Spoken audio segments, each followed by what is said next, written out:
Just wanna be with you, King of glory, King of glory, coming through this place. Just wanna be with you, just wanna be with you. Giving to your local church should be easy, and with Tithely, it is. Just download the app and securely register your credit or debit card. You're done. Now you can give during church services or anywhere else. Use Tithely to give a one-time gift or set up recurring donations. It's that simple. It's fast, secure, and easy to use. Tithely, the simplest way to give to your local church.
To sing it with your heart and soul? Yeah? Okay, here we go.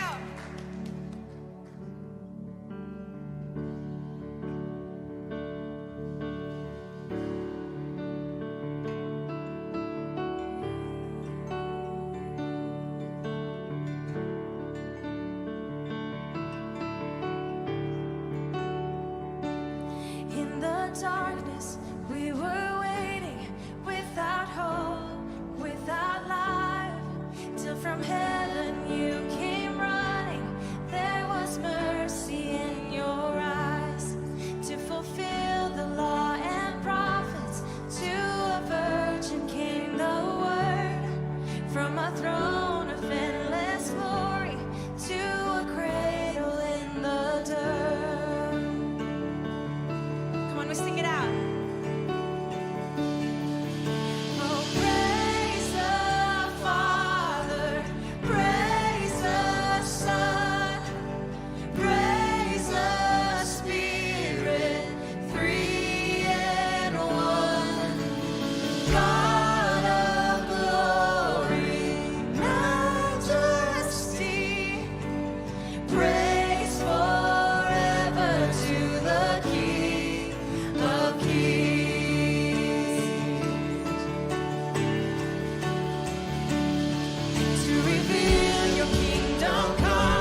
tombs, and the angels stood in awe for the souls of all who'd come to the Father of restore.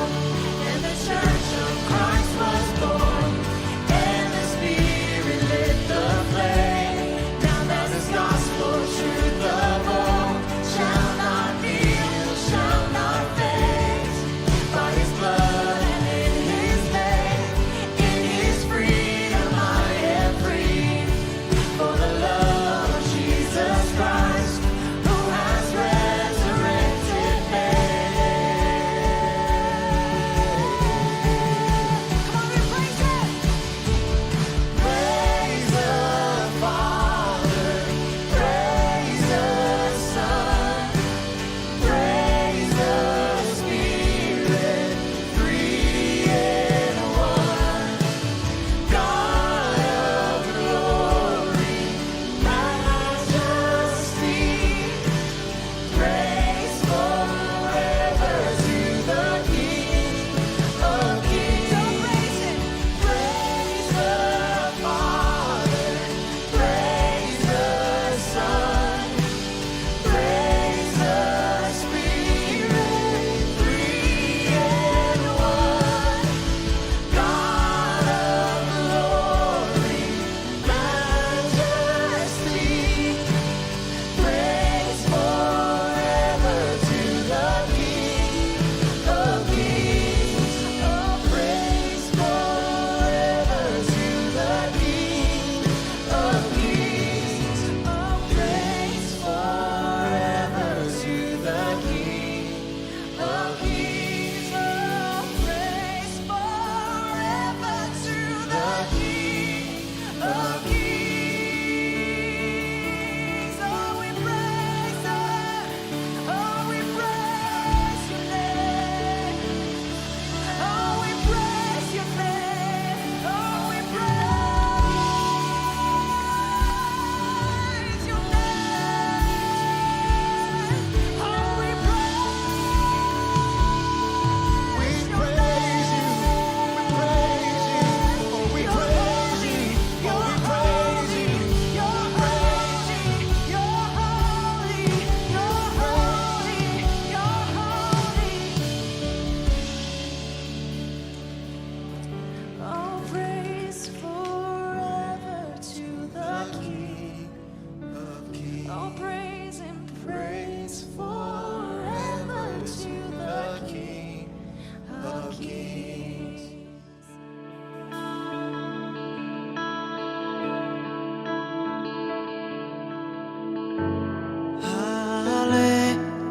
Hallelujah, you have won the victory.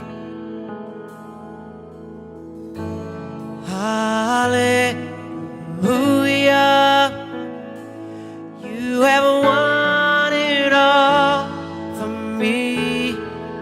'Cause death could not hold you down. You are the risen King, seated in majesty. You are the risen King, 'cause death could not hold you down. You are the risen King, seated in majesty.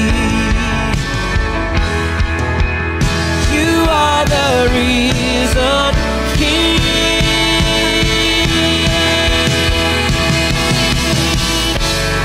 Hallelujah.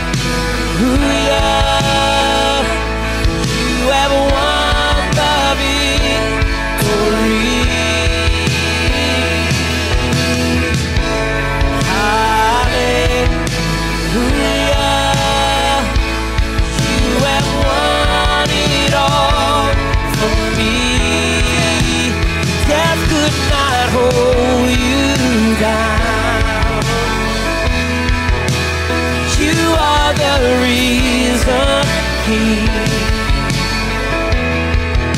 seated in majesty. You are the risen King.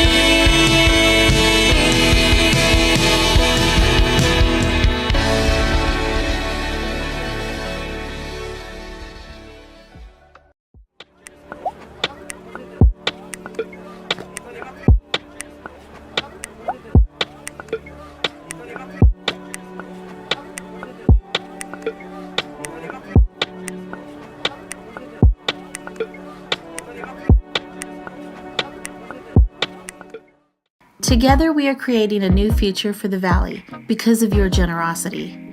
Your financial support is being used to produce content and create a loving community that is bringing hope to hurting people during the COVID pandemic and quarantine. Your giving equips Newsoul Ribera with tools to provide access to our services and support for people who can only meet with us by phone. Because you give, the hungry are being fed, and we've launched a winter warmth campaign to protect people in the Valley from the cold this season. With your help, in 2021, we're not slowing down, but ramping up a campaign to expand our digital reach to help and inspire more kids, students, singles, families, and seniors. Your giving is making a difference in the community.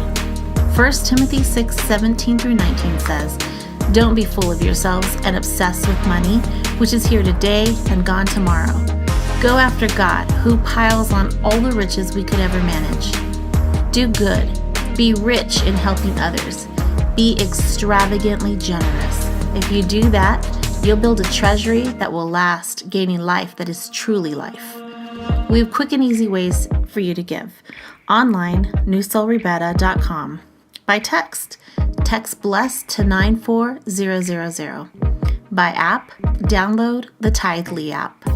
Or by mail, Newsoul Ribera, P.O. Box 574, Ribera, New Mexico 87560. To receive text updates from Newsoul Ribera, text Ribera to 94000.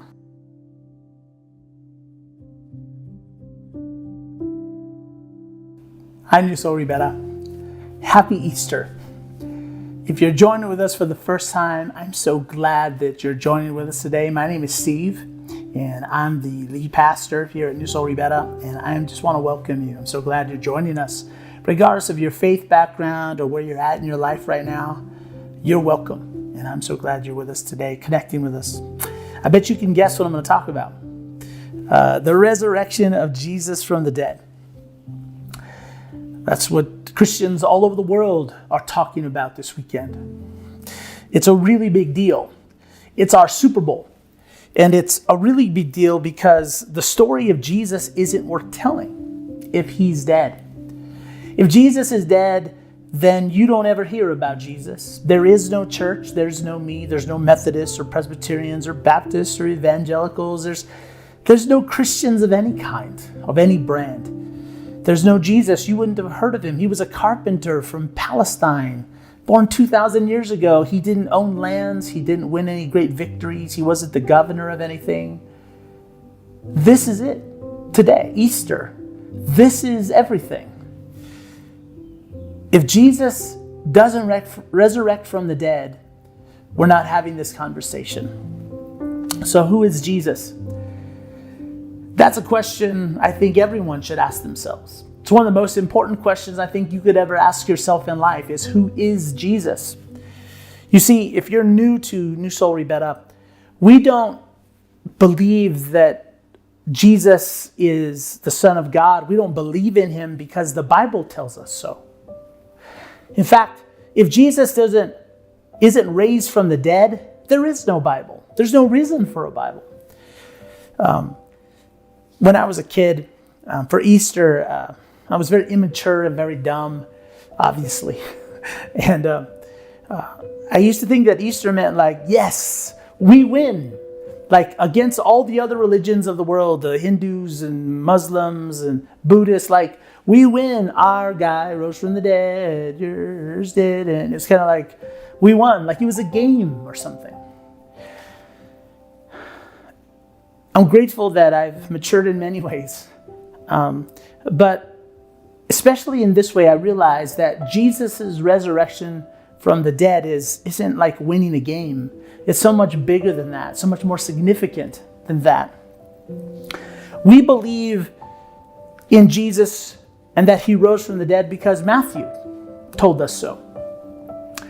Matthew wouldn't have written his book, and we wouldn't have his letter today if Jesus didn't raise from the dead. Because he was an eyewitness. He was a Jewish tax collector. And he writes about the crucifixion and resurrection of Jesus. Peter, one of Jesus' followers, dictated his eyewitness account to Mark in the gospel. And he writes 2 letters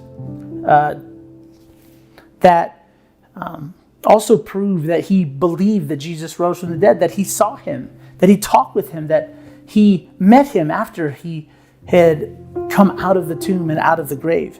Luke, the Greek physician, the doctor, he thoroughly investigated, he said, all the claims made about Jesus. He tried to separate fact from fiction, legend from truth, rumor from reality. And he gave us an eyewitness account of all that he had found out.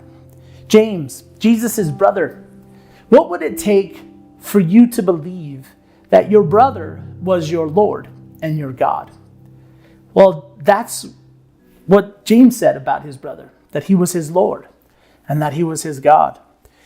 Paul, who enters the pages of history as Saul, who's someone who hates the church. If you hate the church, if you hate Christians, you hate Christianity, you're in good company, because Paul, the Apostle Paul wrote 2/3 of the New Testament. He also hated the church, and he hated the Jesus movement. He hated Christianity until he met Jesus, after Jesus had risen from the dead.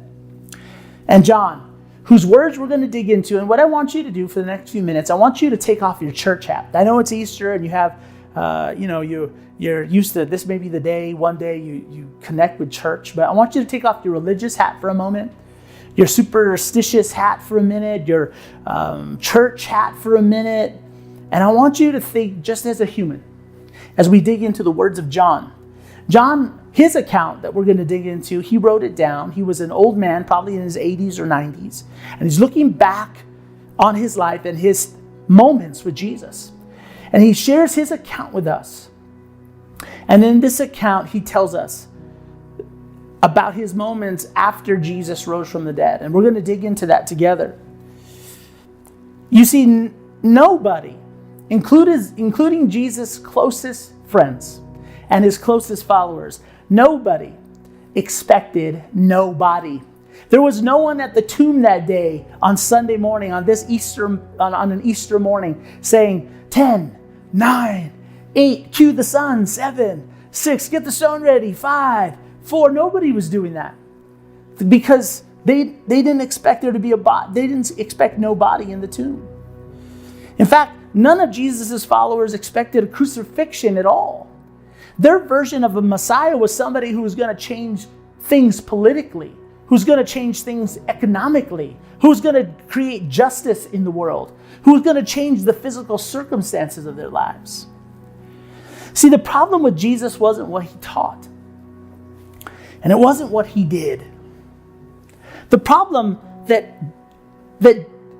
Jesus' enemies had with him is who he claimed that he was, that what he said about himself. And the tipping point was when Jesus resurrected a man after 4 days in the grave. We're going to pick up John's account now. Just listen to it as a human, okay?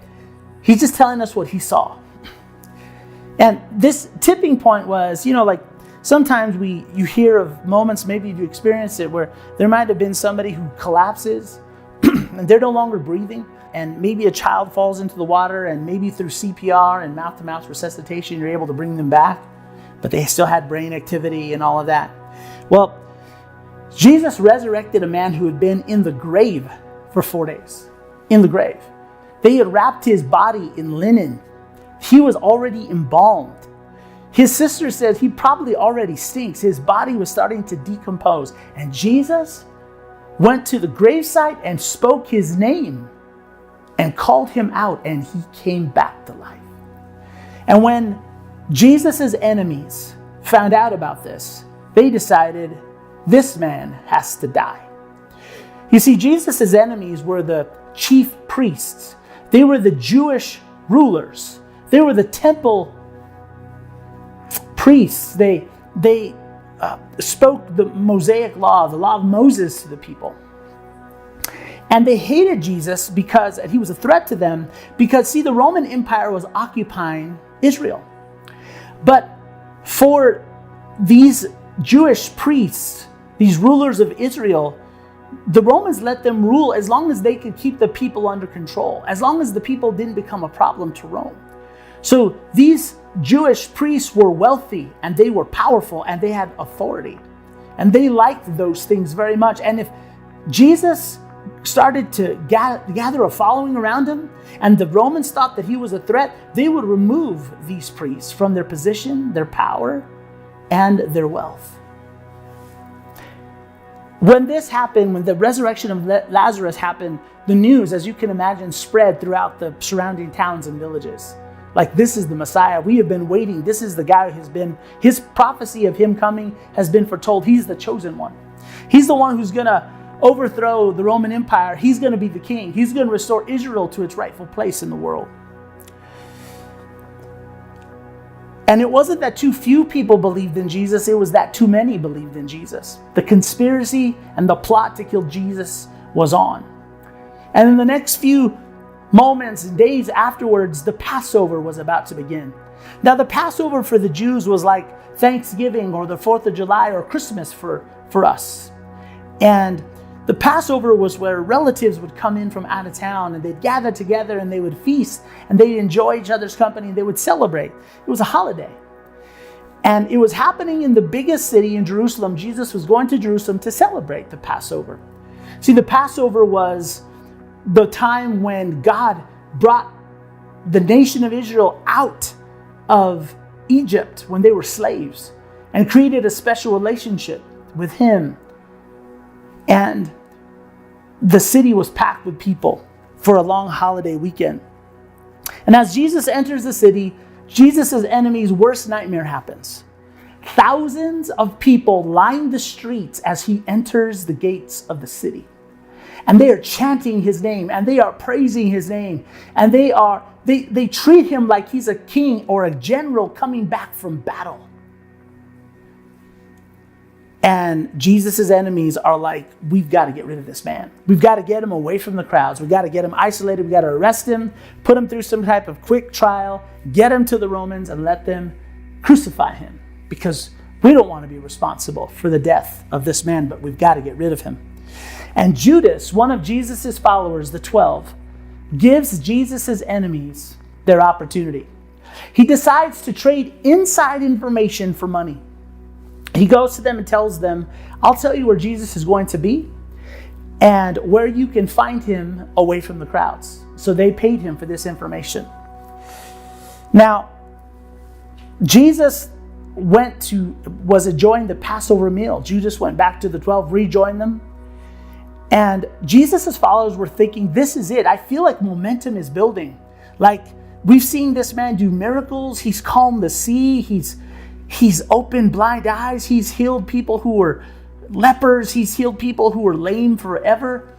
He's raised somebody from the dead. The momentum in the crowds are shifting. They're chanting his name. Something big's about to happen.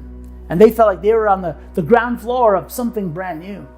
And when the Passover meal was being served, Jesus got the bread and he got the wine and he said, I am creating a new covenant with you. This body and this wine is a new covenant, a new agreement, a new contract with you.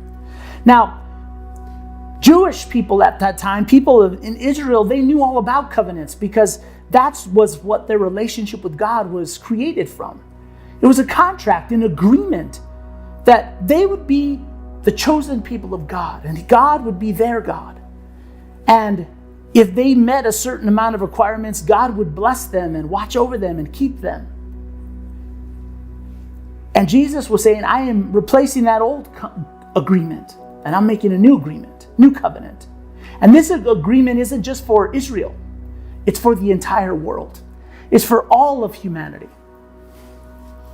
And it only has one command, not 10 commands, not 600 commands, just one. That you love one another as I have loved you. So the meal is over. Sure enough, Jesus is vulnerable. Judas delivers on his word. The temple guards see Judas kiss Jesus on the cheek, and they arrest him. And they whisk him away to an illegal trial. They're not allowed to have trials at night, but they did in secrecy. They brought witnesses in who lied about Jesus. They couldn't get their story straight, but it didn't really matter because the verdict was already done before the trial even started. They convicted Jesus guilty of crimes that he needed to be executed for. So they take him to Rome and they present him to Pontius Pilate, who was the governor of Rome, and said, "You need to execute this man." And Pilate examines him and examines the evidence and realizes that they just hate Jesus. They're jealous of Jesus. And this is all a lie. It's a ruse to get him killed. And Pilate says, "I don't find anything wrong with this man." They don't relent. So he says, "Okay, I'll whip him." So he whips Jesus with 39 lashes. His body is torn apart. He is bleeding out everywhere. And he figures that if they see him bleeding and broken, that they'll relent and they'll say, "Okay." But no, they say, "We want him crucified." And he said, "Why? He's done nothing to deserve death." And the Jews say, "If you don't crucify him, you are no friend of Caesar."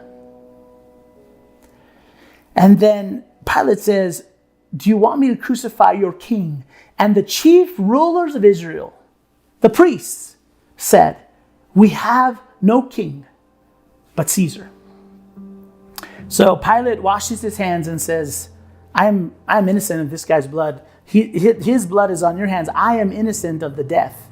I'm not responsible for the death of Jesus. So he hands them over to him and Jesus to them, and he agrees to crucify Jesus. And Jesus is on the cross. He's bleeding out. And we pick up John's words now. When Jesus saw his mother there and the disciple whom he loved, how he refers to himself, standing nearby, he said to her, "Woman, here is your son." And to the disciple, "Here is your mother." From that time on, this disciple took her into his home. Jesus took care of his mom. And then Jesus said, "It is finished." And with that, he bowed his head and gave up his spirit. Jesus died. The man who saw it, John, who's writing this, has given testimony, and his testimony is true. He testifies so that you also may believe. So John is saying, I'm writing to you, reader. I'm writing to you, listener. I am telling you that this happened so that you may believe. Well, believe what, John? That the wannabe Messiah 2,000 years ago on the other side of the planet was crucified by the Roman Empire like thousands before him? That there were corrupt politicians? That there was a conspiracy to protect the powerful and the wealthy? Okay. I mean, we're with you on that, John. But John continues. He says, later, Joseph of Arimathea, and those of you who are science and data and like empirical evidence kind of people, these are names and places of people you can actually identify. They were real people. He asked Pilate for the body of Jesus, and with Pilate's permission, he came and took the body away. He was accompanied by Nicodemus and brought a mixture of myrrh and aloes, about 75 pounds, taking Jesus' body. The two of them wrapped it with the spices in strips of linen, and this was in accordance with Jewish burial customs. What do you do with 75 pounds of embalming spices? You embalm someone because they believed that Jesus was going to do what all dead people do: stay dead. They placed a Roman seal on the tomb after they got their servants to roll a giant stone in front of it, saying that if anyone broke into this tomb, they would die. And then they placed Roman guards in front of the tomb, battle-hardened Roman centurions, to keep anyone from stealing the body. The apostles disappear into the city, and we don't know where they went exactly. But if Jesus was dead, there was no movement to keep alive. They weren't planning and plotting, how do we keep this going now that Jesus is dead? Because it was built on who Jesus was and not what he taught. So that when he died, if the Son of God was dead, the movement that he began also died. Then all of his followers had just wasted 3.5 years of their lives following a magician, a teacher, but ultimately a disappointment because they believed he could actually change things. But early on Easter morning, early on the Sabbath, a Sunday morning, while it was still dark, Mary Magdalene, a woman whose life had been changed by Jesus, he had lifted her and her dignity. She went to the tomb and saw that the stone had been removed. So she came running to Simon Peter and the other disciple, that's John, and said, "They have taken the Lord out of the tomb, and we don't know where they have put him." You see, she didn't say that he rose from the dead. They say they took his body because nobody expected nobody. So Peter and the other disciple started for the tomb. Both were running. But the other disciple outran Peter and reached the tomb first. Now I can imagine that when John is writing this, he's an old man now, and Peter's already been executed in Nero's Rome, and he's chuckling. I beat him. I outran him to the tomb. And it says that he bent over and looked in at the strips of linen lying there, but did not go in. See, John's being really transparent with us. He ran to the tomb, but he didn't go inside because it was dark, and a dead body might be in there, or there was in there, and there's strips of linen there, and he doesn't know what he's going to find in there. Then Simon Peter came along behind him and went straight into the tomb, because that's what Peter always did. He just ran straight into everything. And he saw the strips of linen lying there, as well as the cloth that had been wrapped around Jesus' head. The cloth was still lying in its place, separate from the linen. Now you tell me, what thieves steal a body and unwrap the body of all the linen and disembalm the body? Finally, the other disciple, John, who had reached the tomb first, also went inside. And he saw and he believed. John is telling us here, when he walked in there, suddenly he realized everything had changed. You see, even Jesus' closest friends doubted and no longer believed. So if you doubt and you no longer believe, you're in great company. John saw with his own eyes, and then he believed that Jesus, the Messiah, the Son of God, he didn't come to be a king in the way he had always thought, but something more, that Jesus was someone more. He may have said to himself, so if Jesus rose from the dead, then that means he got it. He finally understood. After the resurrection, Jesus appeared to his followers. He even made breakfast for them on the beach. He walked with them and talked with them. They touched him. Many people saw him alive. But there was one of the 12 that wasn't with them and hadn't seen Jesus yet. And he figured that he had wasted 3.5 years of his life on this wannabe Messiah who did magic tricks and taught love. He had faith and it died. He had hope and it was crushed. He had trusted and it was disappointed. Now Thomas, one of the 12, was not with the disciples when Jesus came. So the other disciple told him, "We have seen the Lord." But he said to them, "Unless I see the nail marks in his hands and put my finger where his nails were, put marks in his hands and put my finger where the nails were and put my hand into his side, I will not believe." Thomas was not superstitious. He wasn't going to take it on faith anymore. He wasn't going to take it on trust anymore. He would say, I did believe, and I watched my belief and hope bleed to death on a cross. I saw it get chewed up and spit out by the corrupt and the powerful. You see, nothing changes in this world. It never will. I'm done with hope and faith. I need more than to take yours or anyone else's word ever again. I need proof this time. And a week later, his disciples were in the house again, and Thomas was with them this time, though the doors were locked. And Jesus came and stood among them, and he said, "Peace be with you." And he said, "Peace be with you," because if someone shows up when all the windows and doors are locked, and they weren't there when you locked them, you're going to freak out. Then he said to Thomas, "Put your finger here. See my hands. Reach out your hand and put it into my side. Stop doubting and believe." Jesus showed up to talk to Thomas. He showed up to talk to one person. One person was that important to him. How did Jesus know what to say to Thomas? He knew exactly what Thomas needed. He knew what Thomas was struggling with. He said, stop second guessing, Thomas. Stop hesitating. Stop asking, well, what about and what if and how do you explain? Jesus said, here is your proof and your answers to your questions. Believe what your eyes see and what your ears hear, what your fingers and hands tell you. Then Thomas said to him, my Lord and my God. Thomas got it. He understood after all the teaching, after all the miracles, nothing else made it come clear to him. But when he saw Jesus alive again, he understood who he was talking to and who Jesus really was.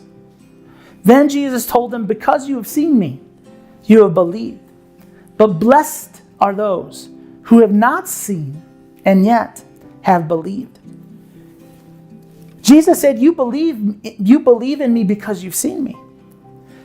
And none of these others around you, these other followers, none of them believed either until they saw. And John is writing these words of Jesus, and it's almost like he's saying, you, reader, you in the future, you who will hear this story one day.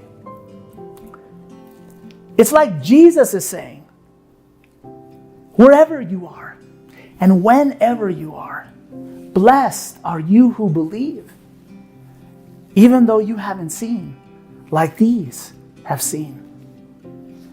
Jesus performed many other signs in the presence of his disciples, which are not recorded in this book.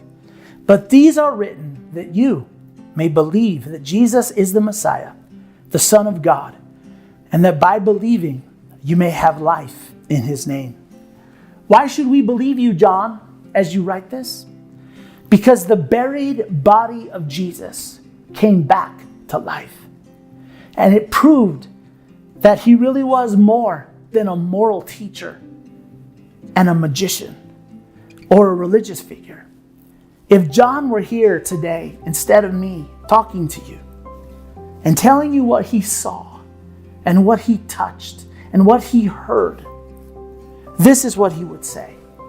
I recorded these things for you, that you may believe, like I believe, like those who were with Jesus that day believe, that he rose from the dead, that you may have life. Not existence, but life. For God so loved the world, John would say, that he gave his one and only Son, that whoever believes in him shall not perish, shall not be lost to God, but have eternal life. This is the good news. This is the gospel. We hope that this Easter you would believe John's account. And we invite you, just like John did, to trust in Jesus. After this song, there will be some information that comes up on the screen that tells you how to connect with us and how we can help you in your journey to experience the life we've been talking about. I invite you to join us in this song as we sing together. How great the chasm that lay between us, how high a mountain I could not climb. In desperation I turned to heaven and spoke your name into the night. Then through the darkness your loving kindness tore through the shadows of my soul. The work is finished, the end is written. Jesus Christ, my living hope. Oh, who could imagine so great a man? could fathom such boundless grace. The God of ages stepped down from glory to wear my sin and bear my shame. The cross is spoken, I am forgiven. The King of Kings calls me his own. Beautiful Savior, I'm yours forever. Jesus Christ, my living hope. So hallelujah, sing it out. Hallelujah, praise the one who set me free. Hallelujah, death has lost its grip on me. You have broken every chain. There's salvation in your name. Jesus Christ, my living hope. Hallelujah, hallelujah,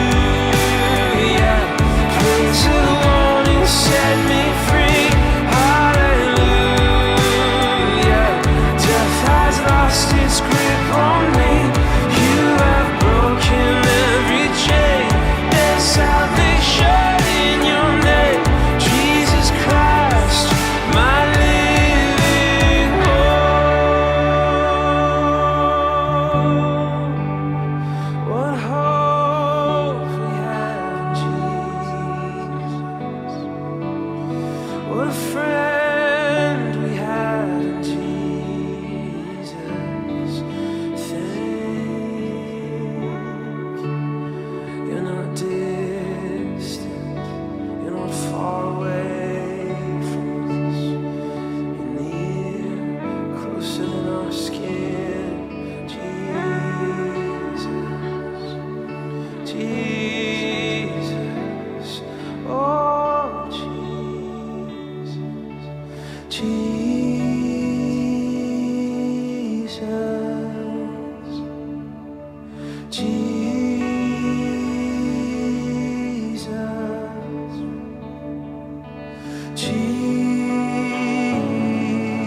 Jesus, friend forever, amazing. Jesus,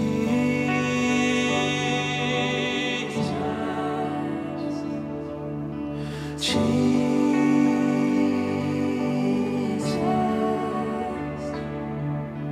Jesus,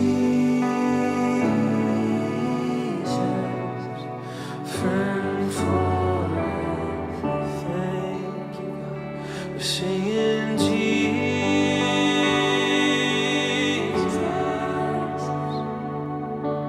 Jesus,